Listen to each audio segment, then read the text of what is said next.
आदाब नाज़रीन, वक्त की खास खबरों में इस्तकबाल है आपका। मरकजी वजारत दाखिला के ज़राए ने कहा है कि NPR अपडेट करने के दौरान Aadhaar number, mobile number, driving licence और वोटर ID कार्ड के बारे में जानकारी मांगी जा सकती है। हालांकि इसके लिए दस्तावेज नहीं मांगे जाएंगे।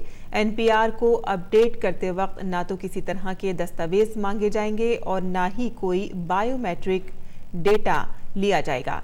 ज़राए के मुताबिक NPR को सिर्फ अपडेट किया जा रहा है, जिसमें पहले से ही 119 करोड़ लोगों का डाटा बेस है और NPR को अपडेट करने की कार्रवाई मकानों की फहरिस्त साजी के साथ ही 1 अप्रैल 2020 से 30 सितंबर 2020 के दरमियान पूरी की जाएगी।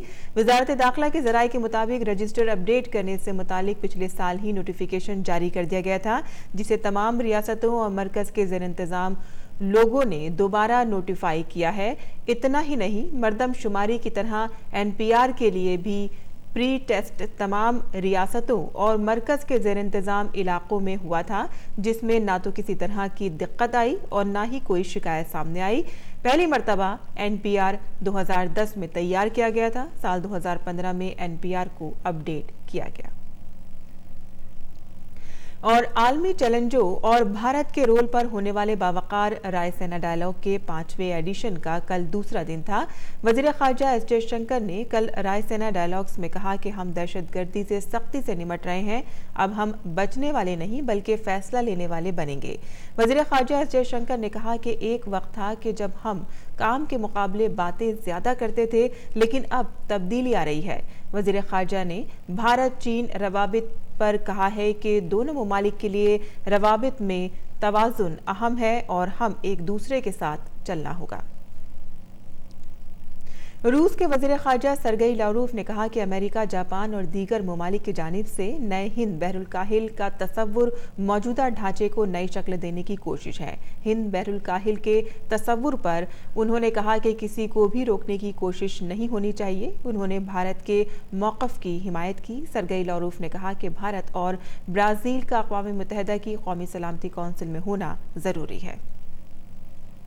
और रायसीना डायलॉग 2020 में ईरान के वज़ीर ख़ारजा जवाद ज़रीफ ने कहा कि मशरिक़ी वस्ता में अमेरिकी फ़ौज के ख़िलाफ़ ईरान की तरफ से अब मज़ीद हमले नहीं होंगे और ये कि ईरान ने जो भी किया वो अपने दिफा में किया है। वहीं रूस के वज़ीर ख़ारजा सरगई लावरोव ने वज़ीर आज़म नरेंद्र मोदी से नई दिल्ली में मुलाकात की। वज़ीर आज़म के साथ उन्होंने दो तरफ़ा उमूर पर बातचीत की। रायसीना डायलॉग से अलहदा 12 मुल्कों के वज़राए ख़ारजा के साथ ही कॉमनवेल्थ और SCO के लीडरों ने वज़ीर आज़म मोदी से इज्तिमाई मुलाकात की। इस दौरान मुख्तलिफ उमूर पर बातचीत हुई।